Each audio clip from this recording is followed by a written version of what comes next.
reimagining the third chapter of our lives. This is Engaging in Aging, brought to you by Chartwell Retirement Residences on AM 1150 with your host, Marjorie Horn. Good morning, and thank you so much for joining me on this Sunday's Engaging in Aging show. We've talked before on the show about the changing demographic that we are facing with baby boomers coming into their third chapter of their lives. And by the year 2030, the baby boomers, the last of them will have crossed over into what I term elderhood. And when this happens, statistically, there's going to be 1 in every 4 Canadians that are going to be over the age of 65.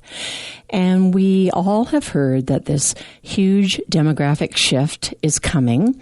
But if we really face this reality, there's a lot of issues to deal with that are really quite overwhelming.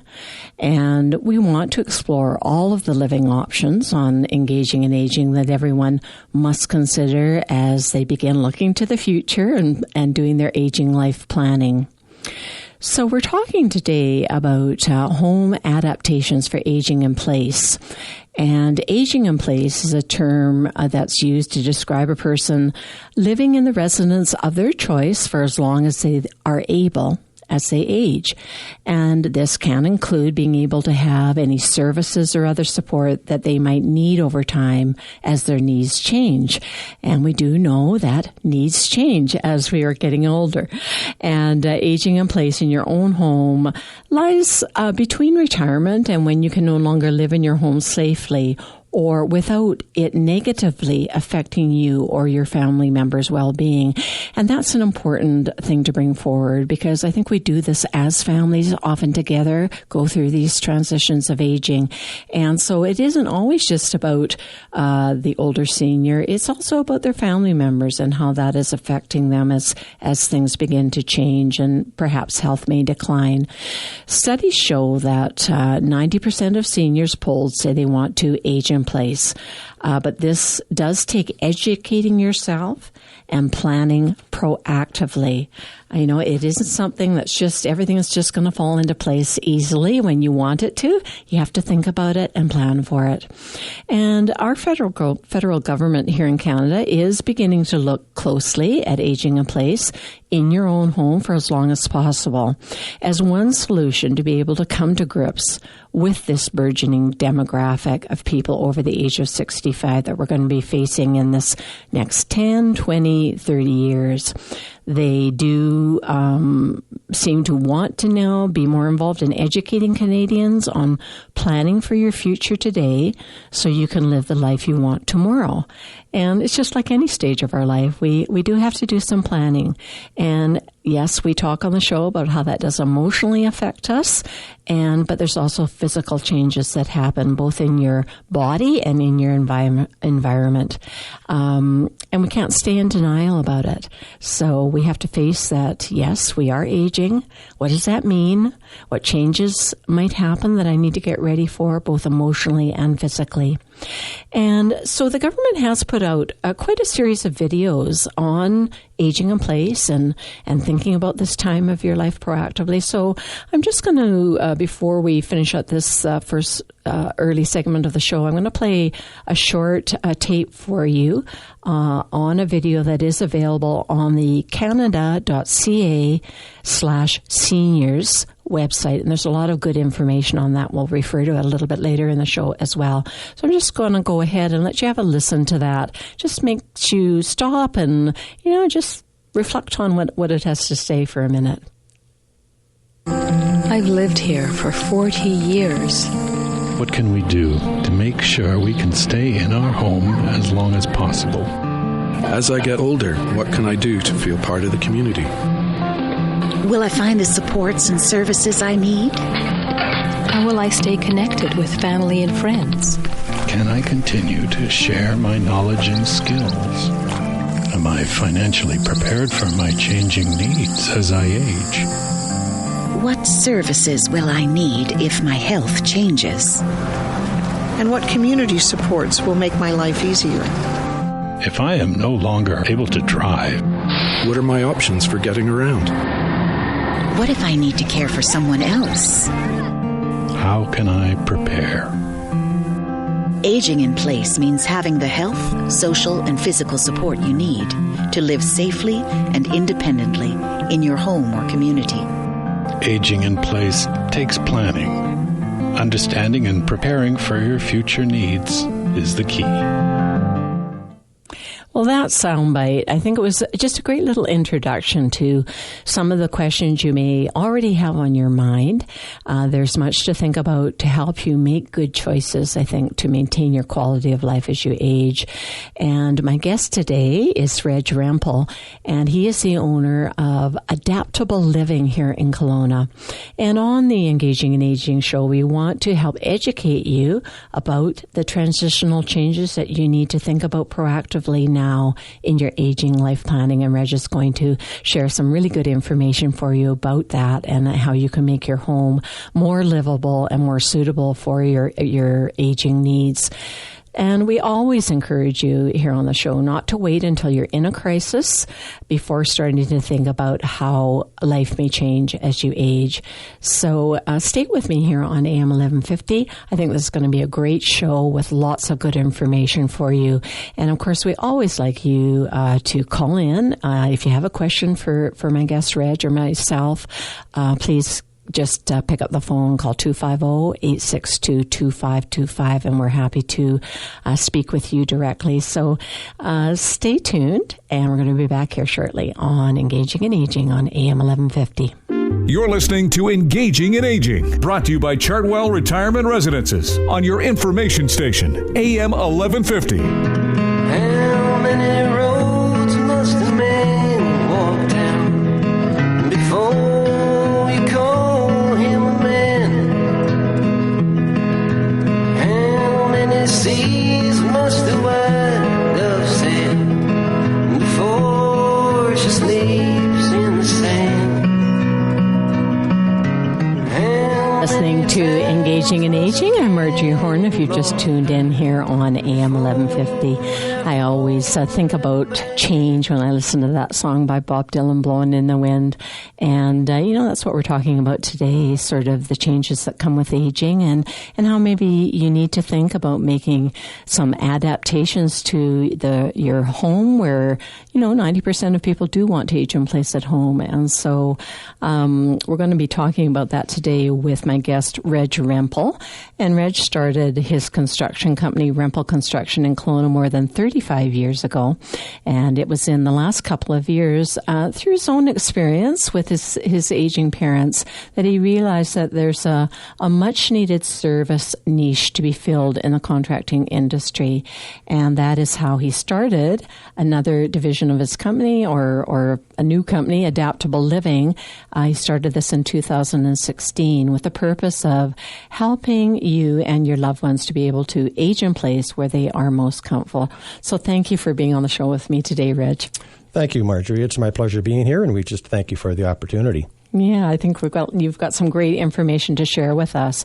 And I know you've been in sort of, I guess standard construction, in this area for a long time. And something compelled you to look at this area of, yes, we want to age in place at home often, and the boomer generation is moving a little bit more in that direction. But, it was more personal experience, wasn't that really maybe drove you or motivated you to start Adaptable Living? Yeah, that's correct. It actually started with my mother. My dad passed away very suddenly 12 years ago, and all of a sudden we were faced with, my mom being by herself. And it was through, just a time frame of about 4 years, and we had to move my mom from one place to another. There was three moves that we had to make, and we didn't realize just how important, that space that she shared with my dad was to her.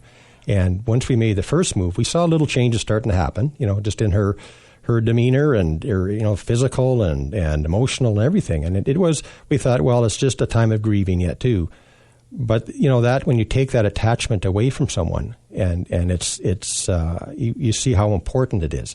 And so through our experience, it just really dawned on me that there is such a need for us to become more aware of first of all for our parents, but also for us. I mean, I'm a baby boomer. I'm going to be near the end, but it's a reality. We're aging, and we got to look at ways that we can make adaptations in our homes to make life easier. So it was through that experience that I really realized that, there are little things that we can do in a home. It can be as simple as a threshold ramp. It can be a grab bar. It can be little things in the beginning, but also helping people realize that, it's where we start, but there's so many things that we can do to make life much easier. And I think, having someone like yourself and forming a company this way, it's so helpful because I think it is daunting, first of all, to think about the fact that, yes, I am actually aging. I am getting older and I see my body is changing. I can't do the same things. We go through loss so often and often suddenly, just as you're describing with your dad. And then change is sometimes thrust upon us. And, so I think, talking and thinking about today, well, what might happen and how might I deal with it? And the memories of staying in your own home, they're very important, aren't they, as you say? They are very important. That's, when you have a partner like my mom and dad, we're going to celebrate their 50th wedding anniversary that year. And, their life, they were soul partners. Yeah, soulmates. And and all of a sudden when you're, like you say, when you're thrusted into a situation like that, you really haven't prepared yourself. You haven't thought anything, forward as far as, how is this going to affect my life? And all of a sudden you're faced with it. And I think that's what we want to do at Adaptable is we want to just get people thinking ahead, planning ahead, preparing yourself for things that are going to happen. Especially, as a sibling or as a child, dealing with a parent, it can be very overwhelming and become very daunting because all of a sudden you have a situation where you're spending a lot of your time. You're not only helping your mom physically or your parent physically, you're helping them, emotionally, and it can become overwhelming. And I think just through some very simple planning and forward thinking, we can prevent a lot of that. It's kind of like parenting in a way, isn't it? You don't really know what all is involved. And when you're trying to support parents that you love as things begin to change and happen, right. And as I hear you, and I know you're speaking from your heart because it's going through that experience, and I guess it's like parenting. You always think, well, you've got all the answers, and then you're in it, and you realize how overwhelming it can be. It's very true, and we raised our family, our kids, and we're at the point of empty nest, and we're looking to the next stage of life, and then all of a sudden, this is thrown back onto you, and it's your mom or it's your dad, and you cannot not want to help or be involved.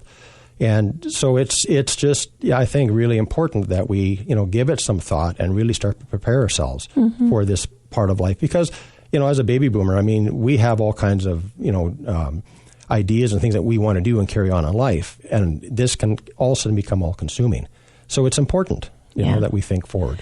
And I think there's two ways to be looking at this because, people that are listening that are in the baby boomer generation, yes, we're beginning to think about, well, yes, even if I'm maybe going to build another home, what would that look like? One level, what sort of technology can I put in it that's going to help me to age in place? And for when we're supporting our parents, it's sometimes a little bit different. But, again, there's both aspects. The boomer is looking at this now, beginning to think ahead, and then you are dealing, sometimes in crisis with an aging parent. But, where do people start, Reg, to really start to come to assess their current living space and maybe how it may or may not meet their needs as they're moving to the future? We know that mobility can change. We know that chronic disease can affect how we're able to age in place at home. But where do people start?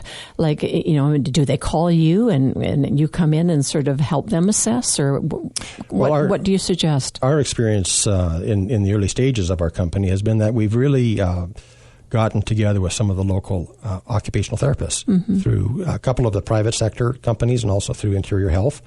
And so what we're trying to do is we're trying to become an aid, in a sense, to the OT.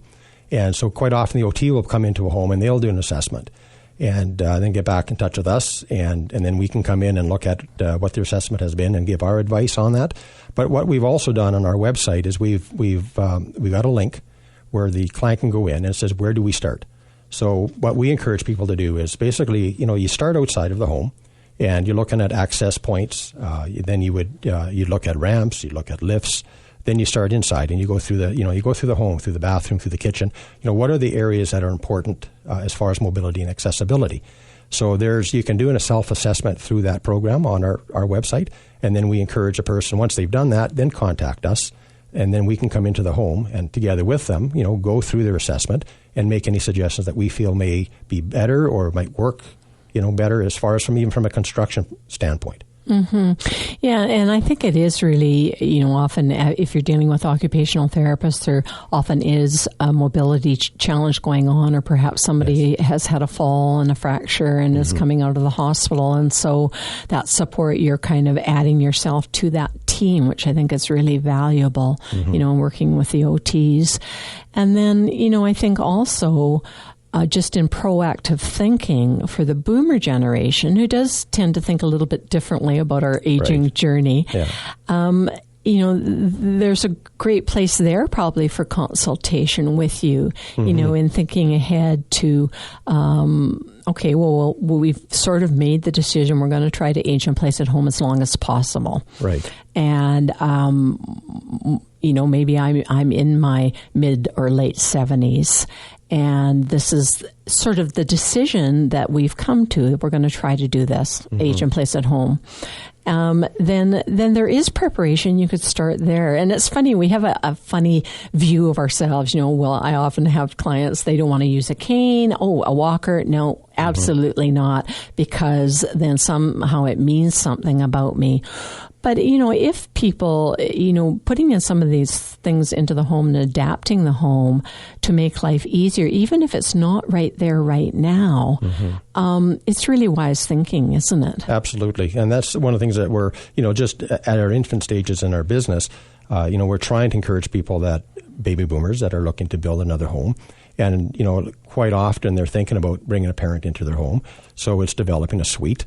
But it's just simple things. It's wider hallways, wider doorways, putting backing into the ceilings and walls for track systems and, grab bars and what have you. Bathroom, size of bathroom, making sure that, if you do end up, unfortunately, in a wheelchair or a walker, that you have room to move around and get into a fully accessible shower or bathtub. Kitchens, the same thing. There's simple things that you can do in pull downs and different pull outs in the kitchen. And it doesn't have to look, that it's like an aid. It actually looks very functional and very modern. So there's lots of good things out there. And I think it's just thinking forward. Thinking forward, yeah. Because I think we all are in a certain amount of denial. We think, well, that's not going to happen to me. For sure, yeah. And I know, having gone through the experience with my sister and my brother-in-law, and he had a massive stroke at 61, and I watched them have to go through all of this very suddenly and completely adapt their home and their living space. And yes, we think, well, if that happened to me, well, I guess I'll deal with it all then. But I think this educating yourself, I'll tell you, yes, when you're in that position and you're already under so much stress, I found my sister, it was so difficult to, on top of it, try to be thinking about, how am I going to do this? And I think you're a great resource, Reg. I mean, I'm so happy to see that you've started this company. This is very, prevalent down in the States. They're quite ahead of us, but, yes, I think you're really ahead of the game here. I'm really happy to see that, this resource is now available, and I hope people will take advantage of it. So we're talking today with Reg Rempel, and he is the owner of Adaptable Living here in Kelowna, and our topic is about planning for your aging life future now so you can live the life you want tomorrow. And think about some possible home adaptations you may want to consider for aging in place in your own home. And we're going to be back shortly after a break. And you certainly can give us a call. Reg is happy to answer any questions for you on home adaptations at 250-862 888-848-2525. So we'll be back shortly. Stay with us. You're listening to Engaging in Aging, brought to you by Chartwell Retirement Residences on your information station, AM 1150. Welcome back to Engaging in Aging. I'm Marjorie Horan, and I'm here today with my guest, Reg Rempel, who owns Adaptable Living here in Kelowna. Kind of a new concept of supporting people in what home adaptations you can make so that you can age in place at home. And aging in place, sometimes it is in a large home maybe you've owned for years. It also can be, that you're living in a condominium, and it even really can encompass living in seniors housing, independent seniors, community living. It is about really maintaining your independence, often staying in surroundings where you have a lot of memories and perhaps you know the community area well where you've lived. And, I know working in this field that it isn't always the one answer. Sometimes it can be isolating for some people, and they're better to make a move and be in a community setting. But, we really want to, along with Reg's helps, think about, what changes can I make in my home so that I know unexpected things happen as you're getting older. And I've certainly gone through that in my family. So, Reg, there are some steps to think about when you're looking at your home and how needs may change. Mm-hmm.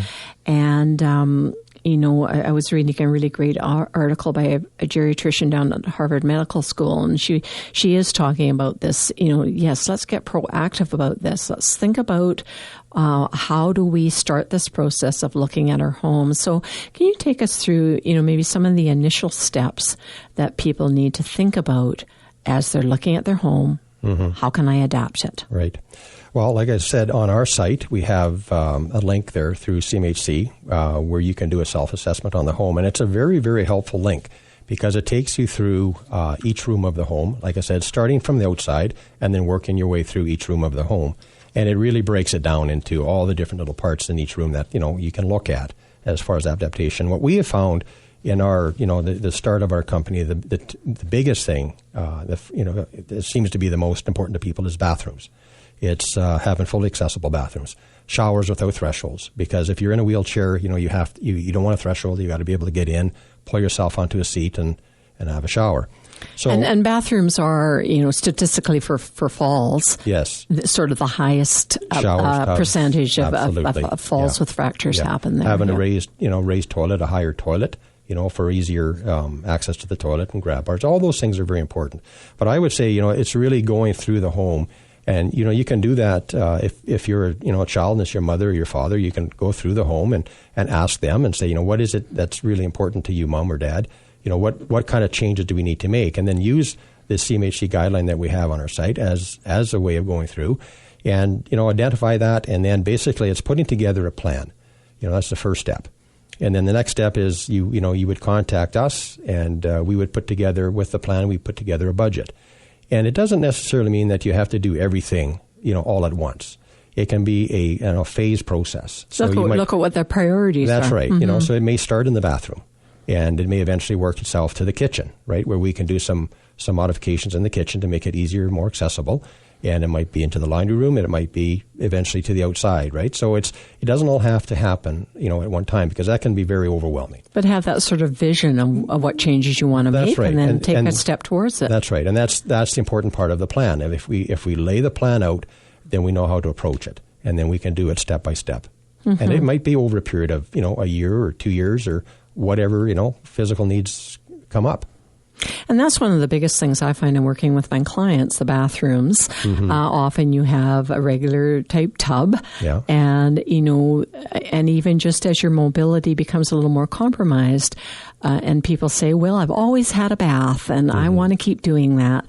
But, just that process of lifting your legs over the tub, getting down into water, right. and then getting yourself up out of the water, yes. It can become quite challenging. So is that something you do? I know a lot of my clients have had, tubs taken out and then a walk-in shower put into that same space. Yeah, absolutely. We've done a number of those projects.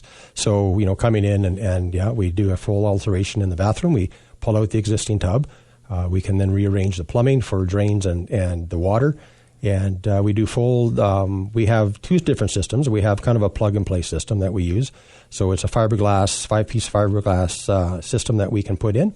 Or we can make it custom. We can make it, a beautiful-looking tiled shower. So again, I think it's important, for people to realize, as you're aging or your abilities are becoming, more challenged all the time, we're trying not to make it look, say, clinical. We're trying to make it look like home. Which I think is fantastic. Right. Yeah, it's that clinical aspect, that people sort of want to get away from, that's right. Well, like you said earlier, we don't want to admit that, we are getting older. Yeah. I face the same thing. I've got a bit of a hearing issue, right? So I went in to see the doctor, and he said, yeah, you need a hearing aid. And I went, no, I don't need a hearing aid. So, Yes, I had a very similar conversation with my husband a couple of nights ago. Yeah. And he's finally going, yes, I do think I need to go get a hearing test. But, I guess we all have some fear of getting older, Absolutely. And what that's going to bring. Yeah. But I think, we do need to embrace it a little bit. And, if you're listening and this is something that you're thinking about with your parents as well, and it's particularly about the bathroom and showering and bathing, is to ask your parents, Mom, have you had a fall at all? Because I really find, people don't share that they've had a fall. Right. And so if you just put that question, they don't want to lie to you. Mm-hmm. But, often that's kept quiet. And again, it's around this, well, if I say I've had a fall, that means something about right. me. And gee, they're probably going to want to do something. So I'm just not going to share it. Right. And once you've had one or two falls, it's always a precursor to that bigger fall happening. Yeah. So, I do encourage you, if you're supporting parents, just to say right out, Mom, have you had a fall? You may have just slipped to the floor, but why don't you tell me about it? Mm-hmm. And then be quiet. Right. Yeah. and just listen. Yeah. Because again, this communication and opening up a dialogue where you're not trying to advise or take over, but you're letting your parent express things. That's right. It's important. Well, it is important. I think that's, even from our side as a child, it's like we don't want to, face reality that our parents are getting old, right? It's right. just like, you think your parent, as a child growing up, you always think your parent's going to be there, mm-hmm. right? I mean, you watch your father. I watched my dad growing up, and he could do anything. Yeah. He was yes. Superman, right? Yes. Yeah. And as they, all of a sudden you realize that, there are some challenges. There are some things happening. And I think it's important that we take those steps, and engage in that conversation with our parents and just to make them realize that, we love you, we appreciate you, and we want to look after you. Yes. Right? And yes. and so what can we do to make your life easier? That's right. Right? So, asking the question. And then, and instead of being caught all of a sudden in the situation, right? Where now what do we do? And then there's, everybody's in a bit of a panic mode, right? So and none of us function well when we're under a huge amount of stress. No. You get a little bit projective and mm-hmm. Yes, there's changing roles that are going on with you, mm-hmm. both as an adult child right. and then for your parent in that position. So I think that's great advice, Reg. And so, you kind of, with, a consultation, I think you do a free consultation, correct, do you? So that people can call. And again, that's starting that dialogue, maybe whether it's for yourself and perhaps a spouse or a partner, or if it's supporting aging parents, right. You're, even by bringing you in, you're initiating that dialogue, which is so important. Mm-hmm. So, it's partly about assessing the home, mm-hmm. and the bathroom is a good place to start. And then the kitchen is also, in fall prevention, the bathroom and the kitchen are the two highest places right. of falls. And so what is it in the kitchen that you're often finding needs some adaptation? Well, again, it's accessibility. So, mm-hmm. getting if you're in a wheelchair or have a walker, but, a wheelchair, I mean, you how do you get underneath a counter? Mm-hmm. So, it's making, underneath the sink, we make it so that you can wheel your chair underneath.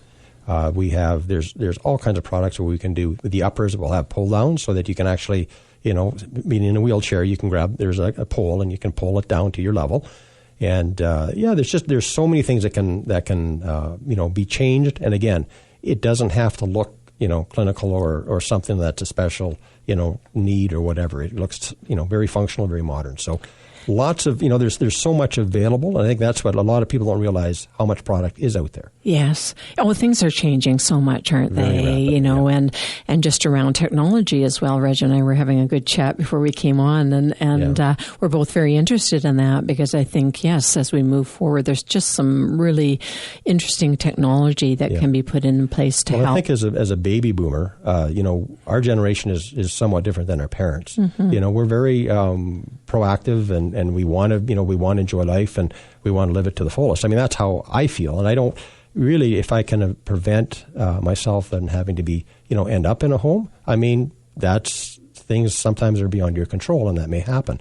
But if I can do everything in my power, to prevent that and live as independent as long as I can, why wouldn't I take That's right. steps, right? Yes, and so you're preparing for change as you age, and you're opening your mind to, well, yes, this would be my first choice to stay in my home, and then and keeping your mind open to these unexpected events, Right. and then making decisions and adjusting yourself. And so making a budget is probably an important aspect too if you're going to do things is. step by step in the home. Absolutely. And Because you support people in that, don't you? That's right, because it can become it can be a very financial challenge for people.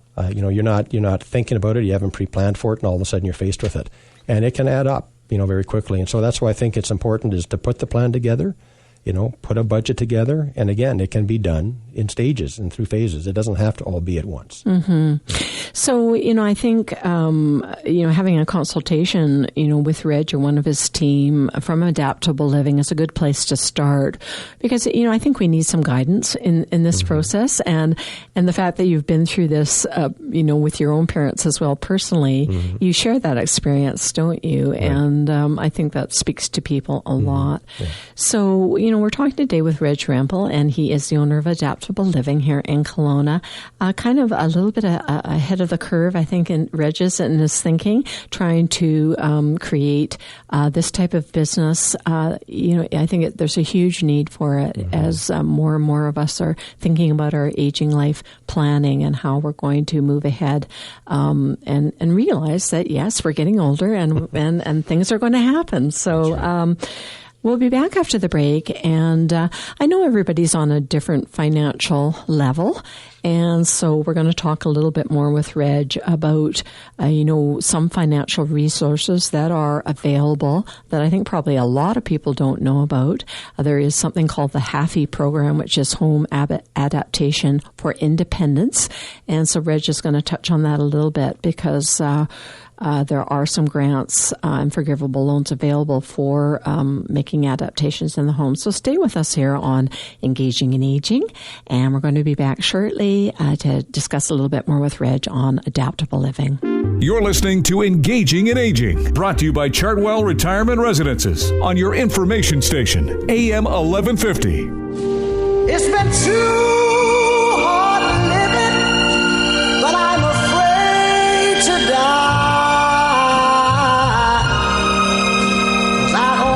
Up there beyond the sky, it's been a long time coming, but I know a change gonna come. Oh, yes it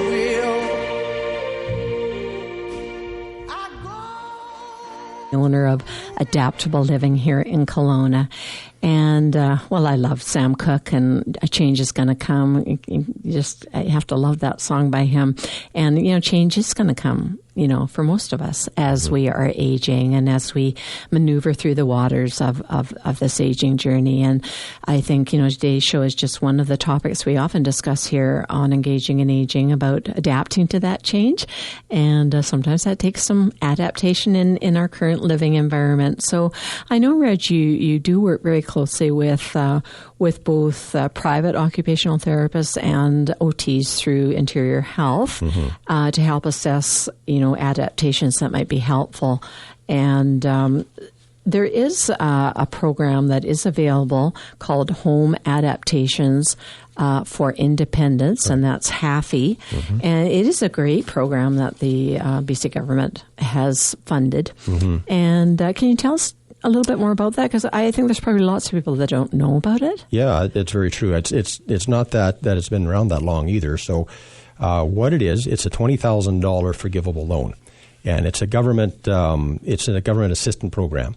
So what we've been doing is basically we work with an OT who goes into the home and does the assessment. And it's when you can go online through BC Housing and look up the HAFI program, and it's a 24-page document. So it can be a little overwhelming, a little daunting to go through everything and understand exactly how you qualify or what part of the home qualifies, what adaptations qualify.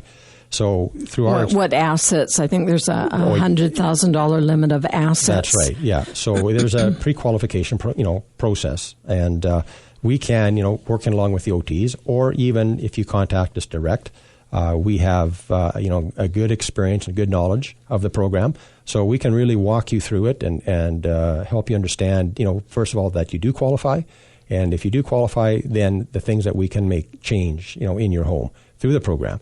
So it is a great program. It's a little limited. The government had last year thrown $15 million into the pot, and it was very quickly gone. Yeah. So it's about getting in early, isn't it? It's about getting your application in, and so it's all about time. And I don't know what the future is going to hold as far as the program with the government. I have to believe they're going to have to put more money into it, because I think it was a truly an eye opener for them. I think they thought $15 million was going to go a long way, but it typically it was about 6 months, and the funds were gone. Yeah. So we're in the process right now. We have 5 clients that we've made application for last year. And they're basically put into a hold, in a holding pattern, place, right? Yeah. So when it comes now March 1st, it's going to become available. It's refunded again, and so they're kind of first in line. So it's really important to get on it and not wait, because it's there, but there's not a lot to go around. So the timing actually is really good, because they're opening up for applications again in March the 1st. That's correct. Yeah. And so this is a perfect time actually to give your company a call. That's right. Because it is overwhelming. I mean, dealing with paperwork and all of these different things, and then thinking about where's the priorities of what I want to apply for if you qualify. That's right. And this is for more lower income people, of which many of us are. Oh, absolutely, yeah. And so I think that's great, Reg. That this is a perfect time actually to give a call over to your company, and Reg's website is at www.adaptable, ADAPTABLE, living.net, and you've got some great stuff on your website. We do. Great information. So this home adaptation program, as I say, $15 million, that seems like an awful lot of money. But it's not. It's not. It gets spent very quickly, but I think it does show too, as we were talking earlier in the show, 90% of seniors polled in many studies that have been done through the University of Victoria on aging in place, that is, people do really want to do this. And it may or may not be suitable for everybody. Changes happen that sometimes it's better for your well-being to go into retirement community living. Yep. But I think it's wonderful that this HAFI program is available, and that the maximum is $20,000, but it may not be obviously that everybody is needing, and so it is for things that are more permanent changes, and it can be for somebody who owns a home, or it can be in certain cases if you're renting as well, can't it? That's correct. Yes. Yeah. We're actually working with a client right now in Vernon. And it is a rental situation, and the landlord has approved it. He said, "Yeah, we don't have a problem. You guys come in and making the changes." So we're dealing with a young lad who is a quadriplegic, and right now the parents have to take him to the public swimming pool and use the washroom there to give showers. And so we're able to go in and make a full adaptation to the bathroom so that they can do that at home. So you're right; it can be done in a rental situation as well. Yeah, and so this isn't just, in your aging life planning. It is for people with disabilities that are younger. That's right. And things are happening to I know with my friends, I don't know, people are having strokes earlier, it seems. And so So whether you're disabled at an earlier age or whether something is occurring in your aging life, that you're a resource for all of those people. Yeah, and we also want to say, too, that we are a vendor with Veteran Affairs. Mm-hmm. So we do work with Veteran Affairs, ICBC as well.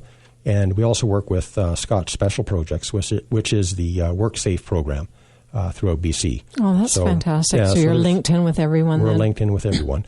And, so it gives us, a real diverse playing field as far as what we do. So we're not just, we're definitely, I think that the start of the company was all about seniors. But what we have found is there's such a need in our community. And, we don't want to use the word handicap. We want to use the word diversability. Mm-hmm. And because that's what it is, right? A handicap to me is just not the right word. No, no. And so, we're all dealing with challenges. We're all dealing with challenges. In every different way, aren't we? Yeah. And, through our experience working with some of the clients that we've worked with, young and old, and especially the younger, we don't give it much thought until we're faced with a challenge. That's right. But watching these people, they're no different than you and me. They're the same. They have the same emotions and feelings and needs and wants. And, just by making some simple changes in a home gives them life back. So. And it really is about accessibility, isn't it, Reg? It is. I think there's Absolutely. a lot of work that needs to still be done here in Kelowna. Mm-hmm. We have almost 25% of our population is over 65, and I think there's a lot of work that needs to be done on accessibility. So it is in the private homes, adapting your homes or your living space, and it's also about thinking about this as a community. How can we make things more accessible in our community? It's very important, isn't it? It is, yeah. And the city of Kelowna has taken initiative, and so they've got a program that they're working on right now, and it's all about accessibility, so in all the public places. So I think it's, it's changing. Yes. Right? So. I think it is bringing it more forward in our mindset. Mm-hmm. Just as we've been talking about today, we all are going through these changes. It isn't just a few people. So I really appreciate you coming on today, Reg, and sharing this information. I think you're a great resource here for people in the community. We all need a place to start. Mm-hmm. And sometimes, it's taking that one step. The first step. The first step. And so, sometimes I say, yes, just give me a call. Or for you, it's give Reg a call. And you can do that. You can call Del Mitchell, who's kind of sort of a right-hand person over there at Reg's office to start the process with you. And you can call her at 250-212-4269. Email her at Dale, DAYLE, at adaptableliving.net. And also one of your key team players is Brian Druin. And you can also give Brian a call, and he can, start you on the process as well. And Brian's number is 778-583-0970. And I, of course, as always, will put all of this contact information on the Engaging in Aging radio show Facebook page for you. So I know you can't always remember all of these things that I've said. And you can always give me a call, too, if you just can't access that. 250-863-9577. I'm happy to direct you to Reg. So this is Engaging in Aging. We're going to be back shortly with our regular Senior Moment Reflection here on AM 1150. And thank you so much, Reg, for joining me this morning. Thank you, Marjorie. We'll be back soon. You're listening to Engaging in Aging, brought to you by Chartwell Retirement Residences on your information station, AM 1150. You said I was in my early 40s with a lot of life before me, when a moment came that stopped me on a dime. I spent most of the next days looking at the x-rays, talking about the options and talking about the sweet time. I asked him when it sank in that this might really be the real end. How's it hit you when you get that kind of news? Man, what'd you do? And he said, I went skydiving, I went Rocky Mountain climbing, I went 2.7 seconds on a bull named Blue Manchu, and I loved deeper, and I spoke sweeter, and I gave forgiveness I've been denying.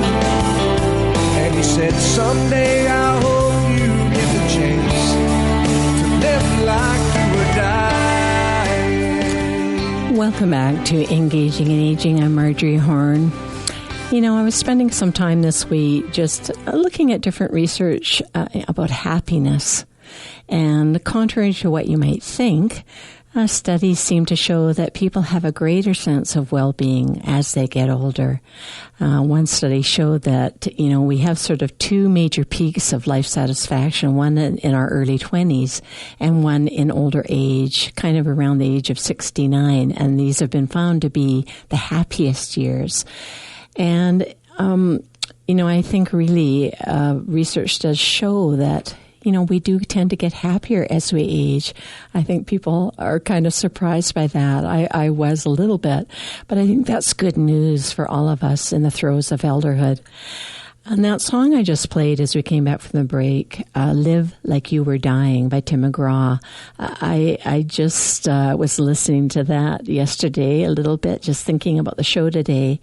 And it kind of really speaks to the words of an author, Bonnie Ware. She's a hospice nurse who wrote a book called The 5 Regrets of the Dying. And she wrote the book based on many years of experience in caring for people in hospice care as a nurse. And what she kept hearing over and over and over again from people were very similar regrets that they were expressing.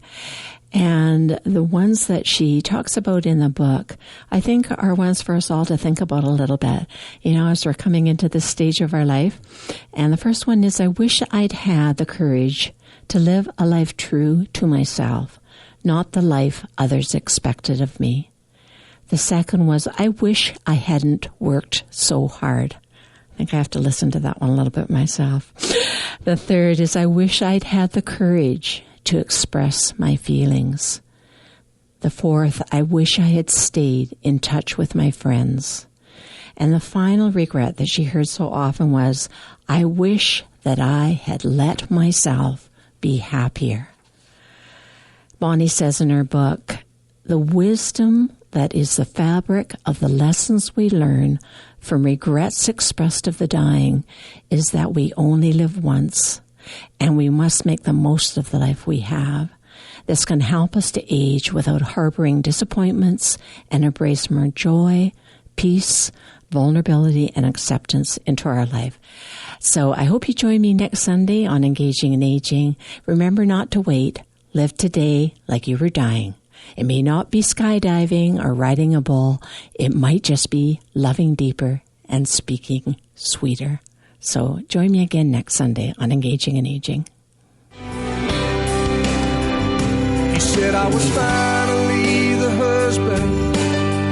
Most of the time I wasn't. And I became a friend would like to have.